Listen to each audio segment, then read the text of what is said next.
와수다 2020 전망에 대해서 알아보고 있습니다. 2020년에는 과연 어떤 흐름이 펼쳐질지. 저희가 사전 이벤트 여러분 진행했죠.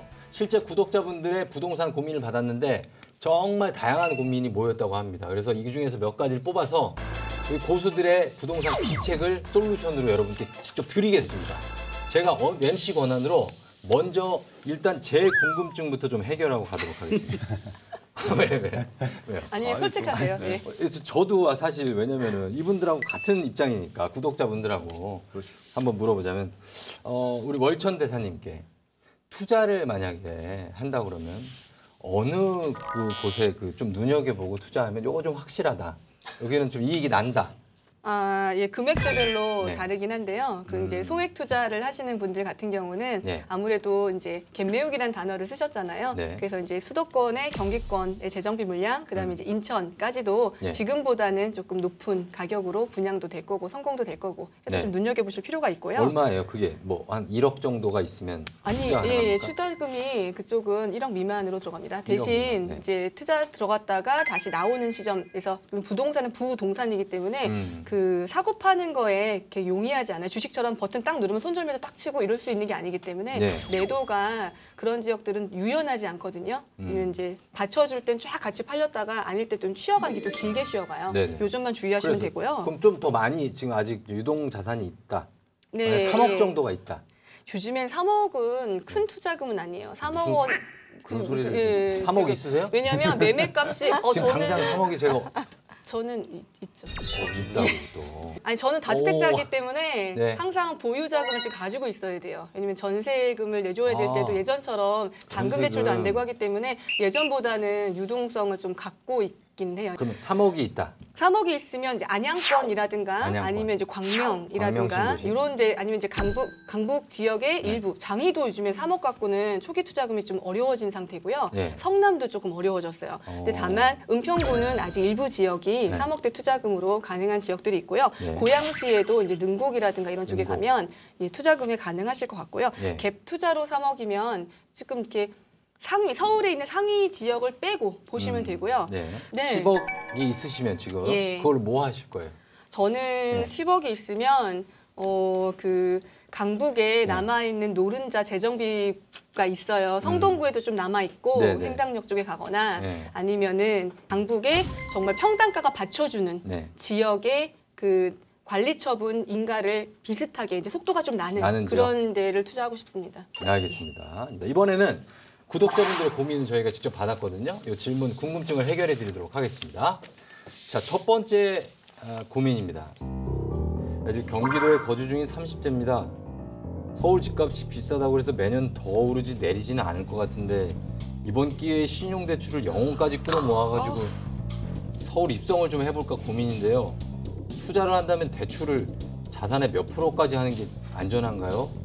이 말이 요즘 이제 영출이라는 건데요. 영출이요? 네, 영어까지 대출 받아서 산다. 아, 영출이. 근데 서울 입성은 불가능하세요. 왜냐하면 네. 40%밖에 대출이 안 됩니다. 그렇죠. 그래서 LTV가 40%가 정해져 있기 때문에 영출 자체가 불가능하고. 아하. 아니 그 신용대출까지 하신다는 거 아니에요? 그 신용대출 주담대 말고 신용대출. 신용대출 다 포함해서 마이너스 통장 막 다 막 그냥. 그렇게 해도 사실 그게 영출이 아니에요? 만약에 그렇게 하면 어느 정도 수준이 저는 적당하다고 보냐면 절대적인 수준은 사실 굉장히 어려운 건데 네.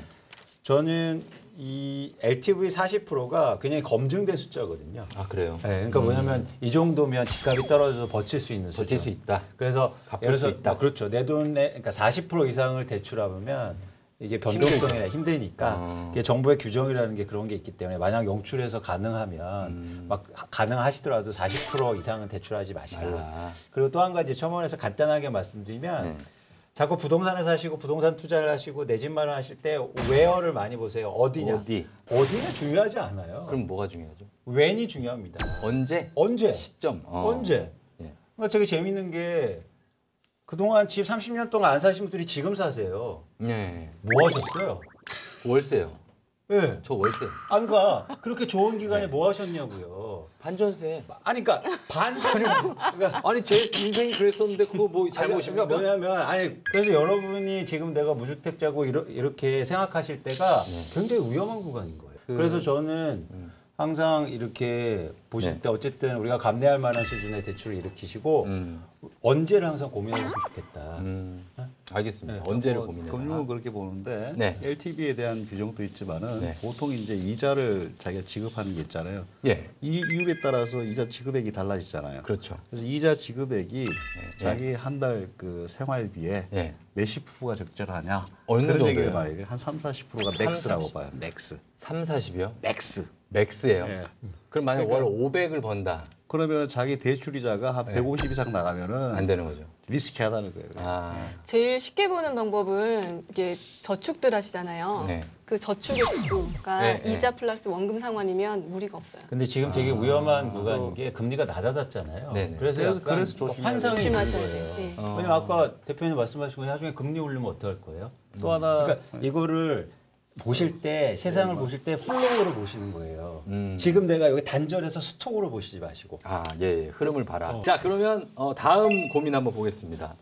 분양권을 팔지 말지 고민인 정모님의 이거 사연.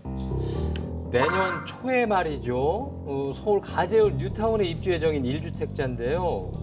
현재 가재울에 있는 기존 주택을 매도를 하고 대출을 좀 적게 받아서 입주하는 게 나을지 아니면은 60%까지 이게 대출이 가능한데 이거를 풀로 땡겨가지고 그냥 전세를 한 바퀴 돌리고 시세를 상승할 때 추후에 매도를 하는 게 나을지 요거 궁금합니다. 그건 제가 답변을 아, 드릴 예, 수 그러면 있을 것 한명재 같습니다. 대표님. 일단 가재울 뉴타운의 분양권을 갖고 계신다는 것만으로도 축하드릴 일인 것 같고요. 그런 거죠? 거기에 기존 주택도 한 채 갖고 계셔서 어쩐지 목소리가 좀 업돼 있지 예, 않았습니까? 어찌 보면 행복한 고민을 그랬죠. 하시고 있는 것으로 보여집니다. 네네. 근데 저는 이제 절세와 대출 두 가지를 좀 고민해 보셔야 될 것으로 생각이 된다면 역시 기존 주택을 매각하고 분양권으로 입주하시는 것들이 적은 대출을 통해서 입주하시는 것들이 무리하지 않고 입주하실 수 있고 세금 부담도 줄일 수 있는 방법이라고 생각이 되는데요. 네. 이미 서울 지역은 규제 지역이기 때문에 2년 거주 2년 보유를 해야 9억 원 이하라면 양도세 비과세를 받을 수 있습니다. 그러니까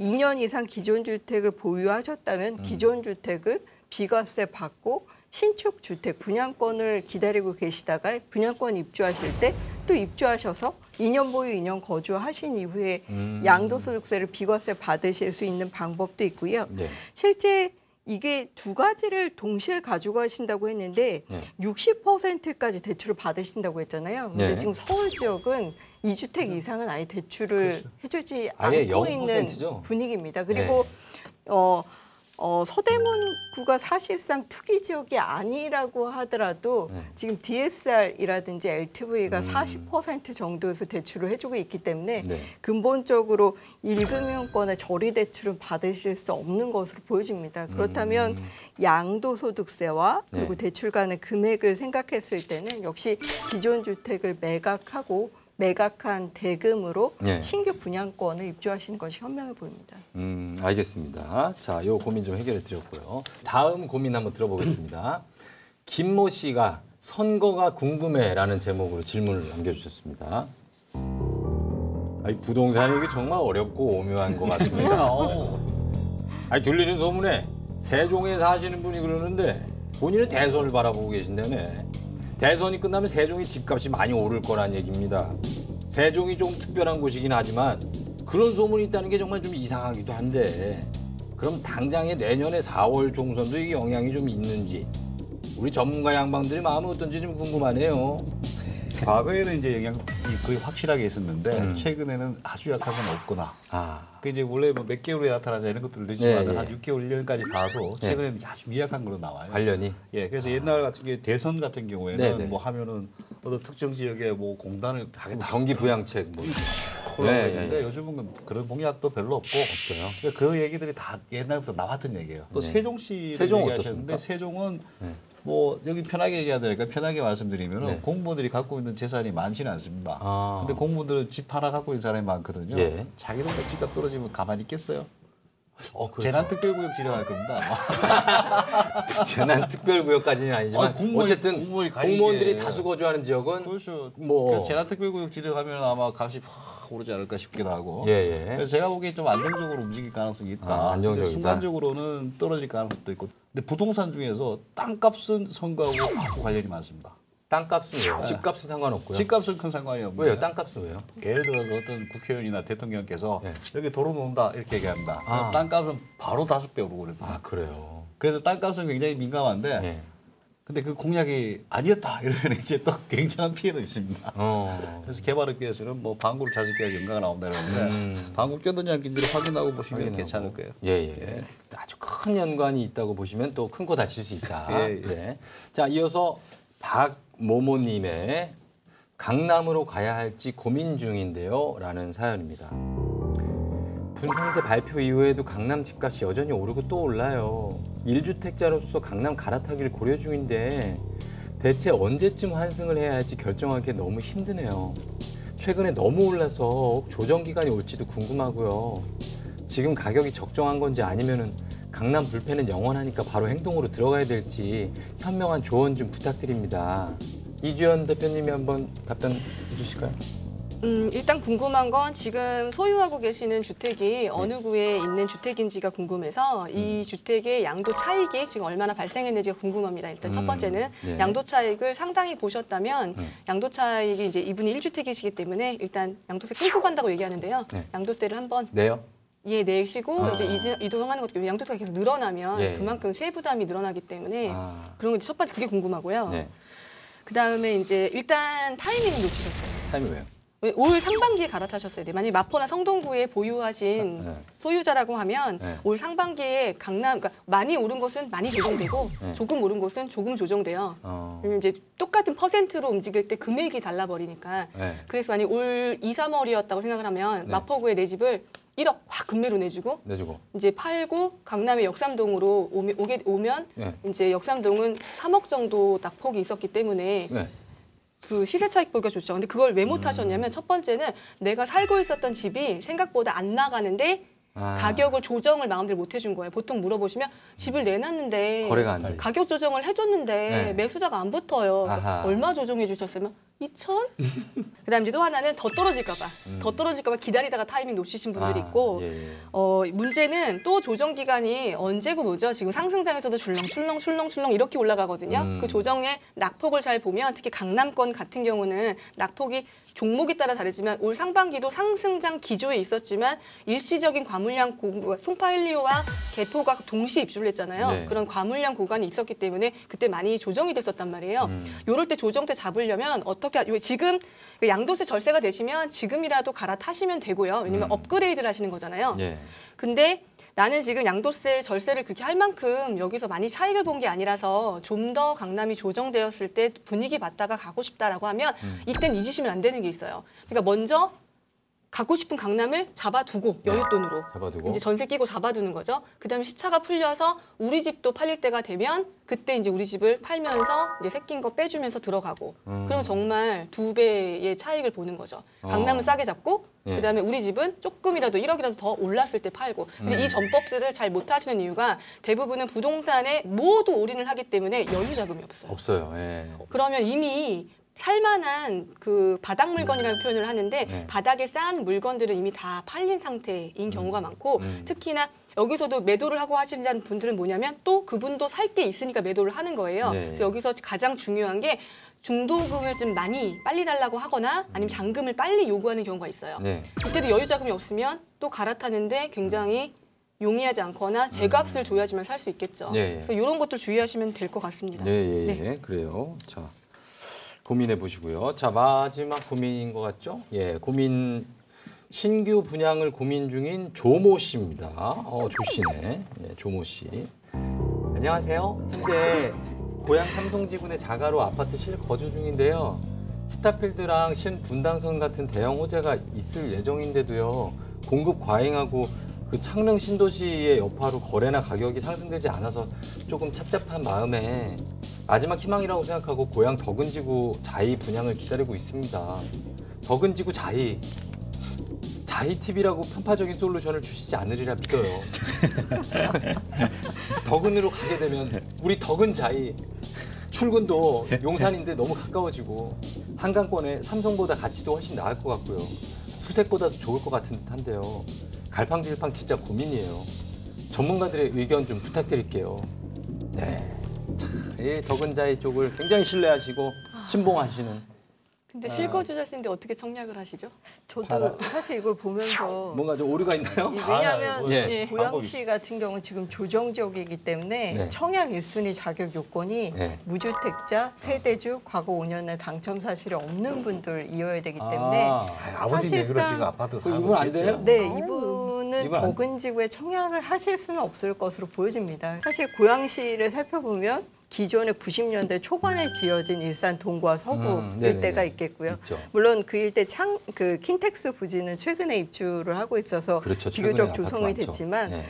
기존 구도심들은 이미 뭐 30년 가까이 아, 노후화돼서 그럼요. 네. 지역 내 교체 수요가 많습니다. 그래서 그런 수요들이 마포나 서대문과 가까이 위치해 있는 덕양구 일대의 택지개발 지구로 갈아타려는 움직임들이 나타나고 있는데요. 이제 예. 문제는 공급이 좀 많다는 겁니다. 공급이. 그 창릉 신도시 같은 경우가 뭐 시범단지로 나와서 2021년부터 나오지는 않더라도 네. 그리고 지역의 반대가 좀 많은 편이죠. 공급이 된다는 전제로 봤을 때는 단기적으로는 좀 공급이 많다는 리스크가 있는데요. 네. 하지만 지역 내로 봤을 때는 교통망의 장기적인 호재가 있고 또 택지 개발 지구이고 이번에 대부분의 3기 신도시가 결국은 교통망 확충이나 자족 기능에 사활을 걸고 있기 때문에 아마 덕은지구도 지금은 교통이 다소 열악하더라도 예. 마포나 상암과 같이 위치해 있는 부분이라는 점. 그래서 장기적으로 성장이 가능하다는 점에서는 청약을 고려하셔도 좋을 것은 같은데요. 예.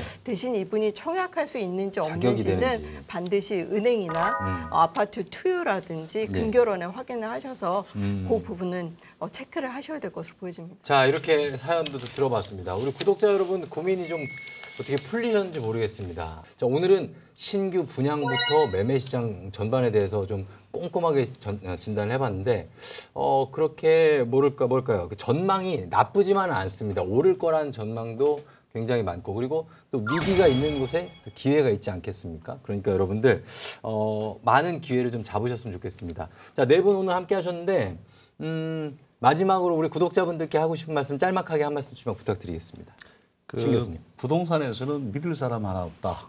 그래서 이것도 자주 보시고 이걸 전적으로 믿지 마시고 그 주변에 또 항상 전문가들이 있습니다. 그런 전문가들도 만나시고 본인이 발품만 파는 만큼 수익이 오르거나 아니면 적어도 허황된 사기는 안 당할 수 있다. 그걸 항상 명심하셔야 될 것 같습니다. 예, 이주연 대표님. 주택 구매에 좀 소외되신 분들은 너무 급한 마음으로 초조한 마음으로 달려들어서 이렇게 묻고 더블로가 이러지 마시고요. 공부하신 다음에 내 집 마련하실 수 있으면 좋겠습니다. 예, 그 영원한 게 없다는 말 전 굉장히 좋아하거든요. 변화를 잘 보시고 변화를 인정하셨으면 좋겠어요. 함영진 대장님. 내년 뭐 전망이 특히 거시경제는 생각보다 좋은 편은 아닌 것으로 보여지고요. 이미 서울 집값이 굉장히 많이 올라서 일부는 임계점이라는 얘기들도 나오고 있습니다. 이런 시절에 너무 쫓아가는 마음에 다급하게 무리하셔서 주택을 구입하기보다는 조금 더 한 템포 쉬어서 시장을 잘 바라보시고 시장에 진입을 검토하시기 바랍니다. 네. 자, 다음 시간에는 저희가 속이 꽉 찬 부테크 심화편으로 한번 여러분과 얘기를 나눠보도록 하고요. 자, 다 같이 마무리해 보겠습니다. 부동산 왓스다. 구독과 좋아요 눌러주세요.